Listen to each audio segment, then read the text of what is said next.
Welcome to duties world. இன்றைக்கி நம்ம சேனலில் ஒரு சூப்பரான சாம்பார் ரெசிபி தான் பார்க்க போகிறோம். இது கிட்டத்தட்ட பார்த்திங்கன்னா கல்யாண சாம்பார் மாதிரியோ ஹோட்டல் ஸ்டைலில் ரொம்பவே சூப்பராக இருக்கும். ஆனால் இதில் ஒரு ஸ்பெஷல் என்ன அப்படின்னா, நம்ம இன்றைக்கி இந்த சாம்பார் பார்த்திங்கன்னா ரேஷன் பருப்பில் தான் பண்ணியிருக்கோம். ஆனால் ரேஷன் பருப்புன்னே கண்டுபிடிக்க முடியாது. வாங்க எப்படி செய்கிறதுன்னு பார்க்கலாம். நான் இன்றைக்கி சாம்பாருக்கு பார்த்திங்கன்னா பட்டை பருப்பு எடுத்திருக்கேன். ரேஷன்லேயே 2 டைப் ஆஃப் பருப்பு போடுவாங்க. ஒன்று வந்து பார்த்திங்கன்னா இந்த மாதிரி க்ளோஸ்டாக இருக்கிற பட்டை பருப்பு, இன்னொன்று நார்மலாக நம்ம கடையில் வாங்குற மாதிரி இருக்கும். பட்டை பருப்பை பொறுத்த வரைக்கும் நீங்கள் குக்கரில் வைக்கணுங்கிற அவசியமே கிடையாது, சட்டுன்னு வெந்துடும். அதே நீங்கள் நார்மல் பருப்பு ஷேப்பில் இருக்கிறது பார்த்திங்கன்னா அவ்வளோ சீக்கிரம் வேகாது, அது நீங்கள் குக்கரில் தான் வேக வைக்கணும். இப்போ இதை வந்துட்டு நல்லா அலசி எடுத்துகிட்டு வந்துடலாம்.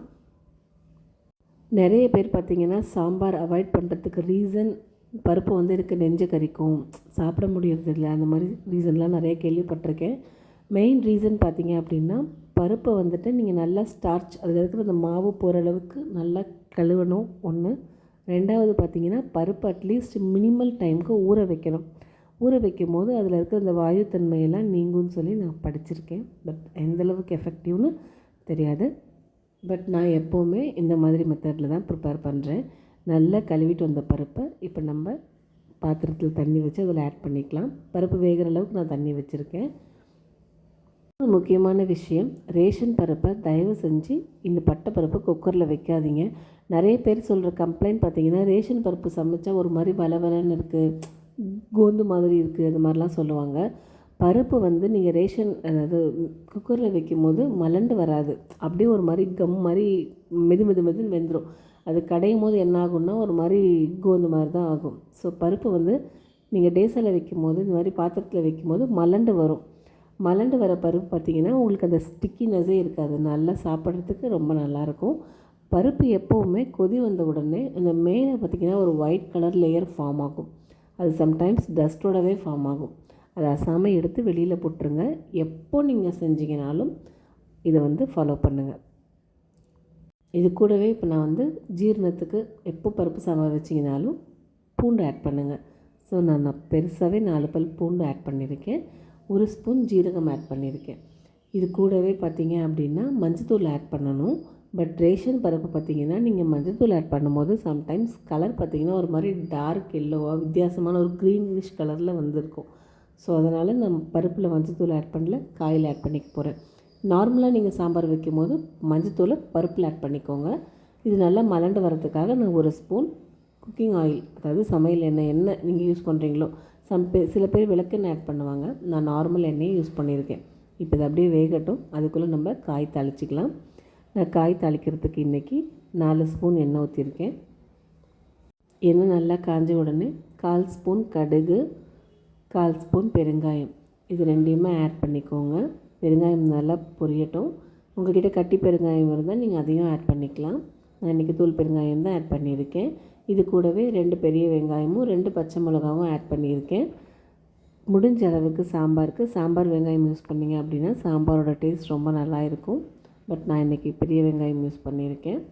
வெங்காயம் பார்த்திங்கன்னா ரொம்ப ப்ரௌனாக அந்த மாதிரிலாம் வரணுங்கிற அவசியம் இல்லை, வெந்து வந்தால் சரி. நல்லா ஒரு கண்ணாடி பதத்தோடு பார்க்குறதுக்கே தெரியும். ஓகே, அந்த ஸ்டேஜ் வர வரைக்கும் நல்லா வதக்கி எடுத்துக்கலாம். இப்போ இது நல்லா வதங்கிடுச்சு. உங்களுக்கு போட்டதுலேருந்து இப்போ கலர் பார்த்திங்கன்னா நல்லா ஒரு டிரான்ஸ்பரண்ட் கலர் வந்துருச்சு. இதில் நான் நல்லா பெரிய தக்காளி ஒரு 2 ஆட் பண்ணிக்கிறேன். சாம்பாரை பொறுத்த வரைக்கும் நம்ம என்ன தான் புளி ஆட் பண்ணாலும் தக்காளியோட டேஸ்ட் ரொம்ப இம்பார்ட்டண்ட். சில பேர் தக்காளியை குறைச்சிட்டு புளி ஆட் பண்ணுவாங்க. அப்படி ஆட் பண்ணும்போது சாம்பாரோட டேஸ்ட் டோட்டலாக டிஃபர் ஆகிடும். எப்போவுமே சாம்பாருக்கு தக்காளி கூட வச்சு போட்டு பாருங்கள், சாம்பார் ரொம்பவே டேஸ்ட்டாக இருக்கும். தக்காளி நல்லா குழைவாக வதங்கினதுக்கு அப்புறமா மசால் பொடி ஆட் பண்ணிக்கோங்க. மல்லித்தூள், மஞ்சள் தூள், சாம்பார் தூள். உங்களுக்கு இன்னும் காரம் வேணும்னா நீங்கள் மிளகாத்தூள் ஆட் பண்ணிக்கலாம்.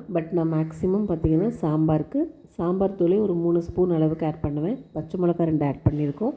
ஸோ காரம் கரெக்டாக இருக்கும். அரைச்ச குழம்பு வைக்கும்போது பார்த்திங்கன்னா நம்ம மல்லி அதிகமாக வைப்போம். 3 ஸ்பூன் மல்லி வச்சுட்டு 2 ஸ்பூன் மிளகாய்த்தூள் அந்த மாதிரி வைப்போம். சாம்பார் வைக்கும்போது மல்லி 1.5 இல்லை 2 குறைச்சிட்டு சாம்பார் தூளை 3 ஸ்பூன் அந்த மாதிரி போட்டுக்கோங்க. அந்த எண்ணெயில் வெங்காயம் தக்காளியோடு இந்த பொடி நல்லா சுருண்டு வர அளவுக்கு ஒரு 2 நிமிஷம் வதக்கிட்டு அதுக்கப்புறமா காய் ஆட் பண்ணுங்கள். அந்த மாதிரி பண்ணும்போது அந்த சாம்பாரோட ஸ்மெல் பார்த்திங்கன்னா ரொம்ப நல்லாயிருக்கும். பட் ஆனால் கருக விட்டுறாதீங்க. பொடி போடும்போதே அடுப்பை சிம் பண்ணிக்கோங்க.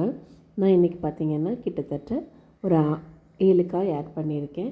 எப்போவுமே நீங்கள் வந்துட்டு சிங்கிளாக காய் போடும்போது அந்த ஒரு காயோட டேஸ்ட் இந்த சாம்பாரில் இருக்கும். எஸ்பெஷலி முருங்கைக்காய், கத்திரிக்காய் அந்த மாதிரி.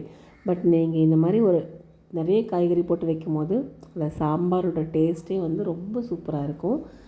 இன்றைக்கி நான் பார்த்திங்கன்னா கேரட்டு, பீன்ஸு, உருளைக்கிழங்கு, கத்திரிக்காய், அவரைக்காய், முள்ளங்கி 6 காய் ஆட் பண்ணியிருந்தேன். பட் நாங்கள் எப்போவுமே வந்துட்டு ஒத்தப்படையில் தான் காய் ஆட் பண்ணுவேன். எனக்கு அதனால் அப்படி தான் அம்மா சொல்லி கொடுத்ததுலேருந்து எந்த சமையலாக இருந்தாலும் அவியல் எது பண்ணாலும் நாங்கள் வந்துட்டு ஒத்தப்படையில் காய் போடணும் அப்படிங்கிறதுனால 6 காய் இருக்குங்கிறதுக்காக நான் அவரைக்கொட்டை உரித்து அது 7 கணக்குக்கு இருக்கணுன்றதுனால அது ஒரு கை போட்டிருக்கேன். நல்லா கலந்து விட்டுட்டு காய் வேகிற அளவுக்கு தண்ணி ஆட் பண்ணிக்கலாம். இன்னும் நம்ம உப்பு ஆட் பண்ணலை. ஸோ நான் 1 ஸ்பூன் கல் உப்பு ஆட் பண்ணியிருக்கேன். ஆட் பண்ணிவிட்டு இப்போ இந்த காய் வேகிறதும் நம்ம மூடி போட்டு தனியாக காய் நல்லா வேக வச்சிடலாம். நல்லா கொதி வந்துருச்சு பாருங்கள். நல்லா கொதிச்சிட்ருக்கு. நல்லா மறுபடியும் ஒரு வாட்டி கிளறி விட்டுக்கோங்க. இன்கேஸ் நீங்கள் உங்களுக்கு உப்பு இந்த ஏதாவது கம்மியாக இருக்குன்னா நீங்கள் இந்த ஸ்டேஜில் செக் பண்ணி கூட போட்டுக்கலாம். ஏன்னா இதுக்கப்புறம் நம்ம புளி ஊற்றுவோம், பருப்பு ஊற்றுவோம். ஸோ இந்த தண்ணியில் நல்லா சுருக்குன்னு உப்பு இருந்தால் மட்டும்தான் அடுத்தடுத்து ஊற்ற குழம்புக்கு கரெக்டாக இருக்கும். இப்போ பார்த்திங்கன்னா பருப்பு நல்லா மலண்டு கொள்ளைவாக வெந்து வந்துருச்சு. கடைய வேண்டியதே இல்லை ரேஷன் பருப்பை பொறுத்த வரைக்கும். நான் சொன்னால இந்த கலர் பார்த்திங்களா எல்லோஷ் கலர் வராது. கொஞ்சம் ஒரு மாதிரி லைட்டாக டல் கலர் இருக்கும். நீங்கள் மஞ்சத்தூள் போட்டிங்கன்னா இது இன்னும் க்ரீன் கலர் மாதிரி இருக்கும். அதனால தான் இதில் மஞ்சத்தூள் ஆட் பண்ண வேண்டாம்னு சொன்னேன். ஆனால் பார்த்திங்கன்னா குழம்போட கலர் எந்த வகையிலையும் சேஞ்ச் ஆகாது. இப்போ நான் பருப்பு ஊற்றினதுக்கப்புறம் கூட பாருங்கள் சாம்பார் கலர் நல்லா பார்க்கும் போதே நமக்கு டெம்ப்டிங்காக இருக்குது. இப்போ இது நல்லா கொதிச்சிருச்சு. காய் நல்லா வெந்ததுக்கு அப்புறமா புளி ஆட் பண்ணிக்கோங்க. ஒரு சின்ன நெல்லிக்காய் அளவு புளியை நான் ஊற வச்சுருக்கேன். அதையும் கரைச்சி இதில் ஆட் பண்ணிக்கலாம். இப்போ காய் தனியாக வேக வச்சோம், பருப்பு தனியாக வேக வச்சோம். ஸோ இது பார்த்திங்கன்னா காய், பருப்பு, புளி எல்லாம் ஊற்றுனதுக்கப்புறம் நல்லா ஒரு 10 நிமிஷத்துக்கு எல்லாமே சேர்ந்து கொதிக்க விடுங்க. அப்படி கொதிக்கும் போது அந்த பருப்போட எசன்ஸ் காயிலையும் இறங்கும், காயோட எசன்ஸ் பருப்புக்கும் கிடைக்கும். இப்போ நான் வந்துட்டு ஒரு கொத்து கருவேப்பிலையும் ஒரு கொத்து கொத்தமல்லியும் ஆட் பண்ணிக்கிறேன். கிட்டத்தட்ட பார்த்திங்கன்னா சாம்பார் நல்லா ஒரு 10 நிமிஷத்துக்கு மேலே கொதி வந்துருச்சு. அவ்வளோதான். உங்களோட கன்சிஸ்டன்சி பொறுத்து சாப்பாடுக்கோ டிஃபனுக்கோ நீங்கள் இதை வந்து இட்லி, தோசை, பணியாரம், சாப்பாடு எது கூட வச்சு சாப்பிட்டிங்கனாலும் ஃபஸ்ட் கிளாஸாக இருக்கும். கண்டிப்பாக ட்ரை பண்ணி பாருங்கள். நம்ம ஆல்ரெடி ஃபஸ்ட்டே தாளித்ததுனால திரும்ப தாளிக்க வேண்டிய அவசியம் கிடையாது. நம்ம இறக்கினோடனே சுட சர்வ் பண்ண வேண்டியது தான். உங்களுக்கு பிடிக்கும் அப்படின்னா நீங்கள் நெய் ஆட் பண்ணிக்கலாம். நான் வந்துட்டு குழம்புல எப்பயும் ஆட் பண்ண மாட்டேன், சர்விங் அப்போ ஆட் பண்ணிக்குவேன். ட்ரை பண்ணி பார்த்துட்டு எப்படி இருக்குதுன்னு கமெண்ட் பண்ணுங்கள். தேங்க்யூ.